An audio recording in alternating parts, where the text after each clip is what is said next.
Doctor ortho आपको देता है दर्द से पूरी आजादी, एक भरपूर जिंदगी। ये कोई टेम्परेरी पेन किलर नहीं, आयुर्वेदिक औषधि है। संजय शर्मा जी, ये बताइए कि नर्वसनेस है कि नहीं है?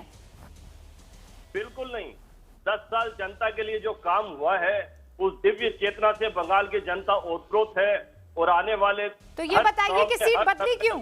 में भारी मतों से नहीं, सीट बदलने की बात नहीं है। सीट बदलने का कारण ये था कि नंदीग्राम आंदोलन जो दीदी की राजनीतिक कर्मभूमि रही है और नंदीग्राम से दीदी की बहुत सारी यादें जुड़ी है। नंदीग्राम आंदोलन को दीदी ने अपने यादों में शुभेंदु अधिकारी भी होंगे। नहीं, शुभेंदु अधिकारी सहित काफी लोग थे, लेकिन शुभेंदु अधिकारी ने नंदीग्राम को जिस तरीके से अपने आप पर अपना ही आंदोलन बताना शुरू कर दिया था, तो ये जरूरी था एक ऐसे व्यक्ति को जिसको दीदी ने बड़ा नेता बनाया, विधायक बनाया, सांसद बनाया, मंत्री बनाया। भाई आपके यहाँ पर नहीं, आपके यहाँ पर एक छोटे नेता थे ना, वो दीदी ने सब कुछ दिया था। आज उसी शुभेंदु अधिकारी के लिए मिथुन चक्रवर्ती, देश के गृह मंत्री अमित शाह वहां पर आप रोड शो कर रहे हैं, तादाद में भीड़ वहां पर पहुंची, और इसीलिए तो सवाल पूछ रही हूँ कि नर्वस हैं क्या आप लोग? नहीं, हमारा सुझाव तो ये है कि आज प्रधानमंत्री जी को भी आ जाना चाहिए था। निखिल जी जवाब दीजिए, नहीं रह जाती, पूरी ताकत झोंक दीजिए, कॉन्फिडेंट है दीदी। अगर प्रधानमंत्री नर्वस नहीं है तो मुख्यमंत्री महोदय, मुझे बड़ा दुख पड़ा कि हमारे कार्यकर्ता उन्होंने फोन किया और उन्होंने उनसे यह अनुरोध किया कि वो वापस उनके पास चले आए। अरे जिन ईमानदार कार्यकर्ताओं की बदौलत आप सत्ता में आई थी, 10 साल तक आपने उनकी सुध नहीं ली, आज आप जब हारने जा रही हैं तो उनसे कह रही हैं कि हमारा समर्थन करें। देखिए वो कितना ईमानदार कार्यकर्ता था, जो कि जस से मस्त नहीं हुआ। दलाल जैसे लोग थे, उनका तो आपने कनेक्शन ऊपर तक रखा, लोग गोलेबाजी का पैसा देते थे। इसी वाक्य के साथ एक वाक्य और हुआ था, जिसमें आपकी पार्टी के 2 बड़े नेताओं ने बात की थी और ये तय हुआ था। ये संजय शर्मा जी एक बात बताइए मुझे, दीदी ने फोन किया कि नहीं किया? अनुरोध करेंगे उस कार्यकर्ता को दीदी ने फोन किया कि नहीं किया? रुकिए एक सेकंड निखिल जी, दीदी ने फोन किया कि नहीं किया? देखिए मैं आपको बताता हूँ, दीदी जब से नंदीग्राम आई है, दीदी जब से नंदीग्राम आई है, हमारे हजारों पुराने कार्यकर्ता टीम में वापस आ उस गए। कार्यकर्ता को फोन किया कि नहीं किया, आ जाओ मेरे पास? किया था, हाँ, दीदी की उस कार्यकर्ता से बात हुई है। क्यों डर लग रहा है उस दीदी को? कार्यकर्ता की बात हुआ है उसी। देखिए अभी आपको थोड़ा सा मुझे ब्रीफ में बताना पड़ेगा। दीदी के नंदीग्राम में आने के बाद टीएमसी के जो पुराने कार्यकर्ता, जो एक समय शुभेंदु अधिकारी और उनके टीम के चक्कर में, उनके टीम की ज्यादती के चक्कर में पार्टी से जरा दूर हो गए थे, ऐसे हजारों लोग पार्टी में वापस आ गए। ये भी उसी कड़ी का एक चीज है। इसी के लोगों ने हजारों लोग भले ही वापस आ गए हो, ये भाई साहब तो नहीं आए ना, इन्होंने तो दीदी के मुंह पर मना कर दिया। अच्छी उन्हीं बात है, हजारों कार्यकर्ताओं में से कुछ तो वारिस पठान की पार्टी शायद ज्वाइन कर गए होंगे। क्यों वारिस पठान? यस बिल्कुल। दीदी फोन कर रही है, इसके माने क्या है? ये देखिए रूबिका जी, एक मिनट को खामोश कराइए। रूबिका जी सुनिए, दीदी में घबराहट तो उसी दिन से शुरू हो गई थी। दीदी में घबराहट तो उसी दिन से शुरू हो गई थी जब उनको पता चला कि एमआईएम भी वहाँ पे कॉन्टेस्ट कर रही है, और उन्होंने शुरू कर दिया बोलना कि बी टीम है, सी टीम है, डी टीम है। जबकि हमने उनको एम्पिरिकल डेटा बताया, बताइए दीदी, हम तो पहले एमपी का चुनाव नहीं लड़े थे, तो आप 18 बीजेपी के एमपी क्यों जीत गए? अभी आपके इतने बड़े बड़े वरिष्ठ नेता आपकी पार्टी को छोड़ के बीजेपी में जा रहे हैं, तो क्या हमको पूछ के जा रहे हैं? तो घबराहट बोखलाहट उनमें थी। बीजेपी में भी घबराहट देखिए, ये तो इस हद तक पहुंच गए हैं कि महिला का अपमान करते हैं। देखिए हमारा दीदी के साथ आइडियोलॉजिकल डिफरेंस है और रहेगा, हम उनके अगेंस्ट लड़ रहे हैं, मगर हम किसी महिला को ये नहीं बोलते कि साड़ी, एक मिनट, जो साड़ी हमारा इंडियन कल्चर का हिस्सा है, किसी महिला को जो हमारी माँ की बराबर की है, उसको ये नहीं बोलते कि आप साड़ी छोड़ दीजिए और बरमूडा पहनिए।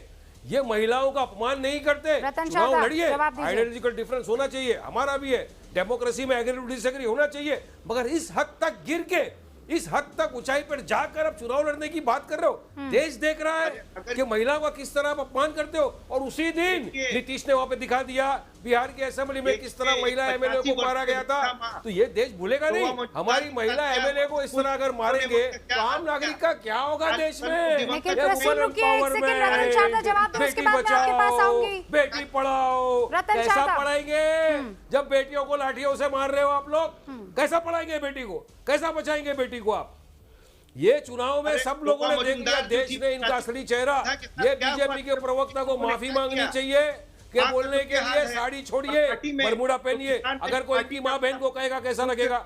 अगर कोई इनकी माँ बहन को कहेगा कैसा लगेगा? नहीं बताइए मेरी बात। अरे हमारा भी ममता दीदी से फाइट है, हमारा भी डिफरेंस है, हम भी उनके अगेंस्ट में लड़ रहे हैं, मगर हम किसी महिला का अपमान नहीं करते। महिला का सम्मान करना सीखो।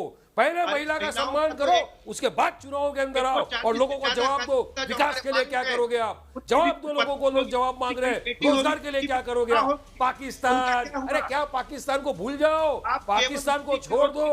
पाकिस्तान नाम लेने से कुछ नहीं होने वाला। देश का वोटर समझदार हो चुका है, देश का वोटर उसी के साथ जाएगा। एक करके निखिल जी पे एक बार पूरी बात सुन लीजिए ना, वारिस पठान की फिर जवाब दीजिएगा। हम रूबिका जी सुन लीजिए ना, वारिस ऑप्शन पठान की को तरह सुन लीजिए ऊपर फिर रहे, जवाब। हम एक अच्छे ऑप्शन की तरह आ रहे हैं वेस्ट बंगाल में। पर 2 सीटों पे क्या ऑप्शन नहीं था, हम वो 2 सीटों पर क्या ऑप्शन? लोग हमारी तरफ आ रहे हैं। अरे 2 सीटों पे कोई ऑप्शन होता है क्या वारिस भाई? जीतेंगे अब, नहीं जीतेंगे 2 सीटों पर क्या आप सीएम आगे बन लड़ने वाले जाएंगे? हैं ना। असद भाई क्या सीएम बन जाएंगे 2 सीटों पर चुनाव आपको लड़के? इन्फॉर्म करेंगे रूबिका जी। अच्छा नहीं सीट पे लड़ेंगे, आगे जब डिक्लेयर करेंगे आपको इन्फॉर्म कर दिया जाएगा सदर साहब के थ्रू। निखिल जी रुकिए, आपकी आवाज में कुछ परेशानी है निखिल जी, मैं दुरुस्त करा के आपके पास आऊंगी। ओके वारिस भाई रुक जाइए 1 सेकंड, रतन शारदा जवाब देंगे। अरे आवाज गया नहीं है। वारिस की दोगली जबान तो बहुत नोन है, मैं बहस को इधर उधर होने नहीं देना चाहता, लेकिन एक मौलाना ने अभी पिछले हफ्ते ऐसा एक बयान दिया है कि जो अपनी औरतों को ढककर नहीं रखते, और उन्होंने बहुत भद्दी गाली दी। उसके बारे इन्होंने वारिस ने कुछ बोला, ओवैसी ने कुछ कहा। सवाल ये है, बड़ी बात यह है कि मैं ममता जी की बात में इज्जत करता हूं। कोई भी अगर महिला को अपमान करेगा मैं उसका खंडन करता हूं। चलिए आप खंडन करिए दिलीप घोष की बात का। आप दिलीप घोष की बात का खंडन करिए, माफी मांगिए, माफी मांगिए दिलीप घोष की बात का, माफी मांगिए नीतीश कुमार की हरकतों का, माफी मांगिए नीतीश कुमार की हरकतों का जो उन्होंने वहां पे बिहार के असेंबली में महिलाओं के ऊपर डंडे बरसाए। बीजेपी को चैलेंज किया, उन्होंने नंदीग्राम से लड़ने का निर्णय किया। ये अच्छा निर्णय था, लेकिन भाजपा की चाल में आ गई। भाजपा की चाल में ऐसे आई कि उन्होंने दूसरी जीत छोड़ी अपनी बहादुरी दिखाने के लिए। अब सारे बंगाल का इलेक्शन अब नंदीग्राम का इलेक्शन बन गया, जिसका नुकसान ममता जी को होगा। तो ये जो चाल बीजेपी की, तो उसमें ममता जी फंस गई है। इसके कारण उन्होंने भवानीपुर छोड़ के केवल नंदीग्राम से लड़ाई की, और इसके कारण सारा बंगाल का इलेक्शन नंदीग्राम पर फोकस हो गया। की बात पे माफी मांग रहे हैं या नहीं मांग रहे हैं? चुप करिए ना। नीतीश कुमार की एक्शन पे माफी मांग रहे हैं या नहीं मांग रहे हैं? आपको कुछ कहा? महिलाओं का सम्मान करना है या नहीं करना है? बीजेपी महिलाओं का अपमान हो रहा है, आप उसमें माफी मांगेंगे कि नहीं मांगेंगे? आप देश की महिलाओं से माफी मांगेंगे या नहीं मांगेंगे? रतन शारदा, मैं ये बात कर रहा हूं कि टीएमसी की लड़ाई को ममता जी ने एक गलत दिशा में ले गई, उसका नुकसान उनको बहुत हुआ। बंगाल के अंदर वातावरण बदला, बंगाल के अंदर जो बीजेपी के लहर को तोड़ना था कॉन्फिडेंटली, वो विश्वास क्या तोड़ने के बजाय नंदीग्राम में फंस गई। मैं ये बात मानता हूँ। अभी वैसे हंसते रहेंगे, बकवास करते रहेंगे, मुझे उसमें लेना देना नहीं है। अरे जो बात की उसका समझिए जरा, इनको बात समझ नहीं आती। कोई मुस्लिम वोट के अलावा समझ नहीं आता। ममता जी की लड़ाई को बीजेपी ने कोने में दबा दिया, इसका नुकसान टीएमसी को हो रहा है, ये बात समझे आप।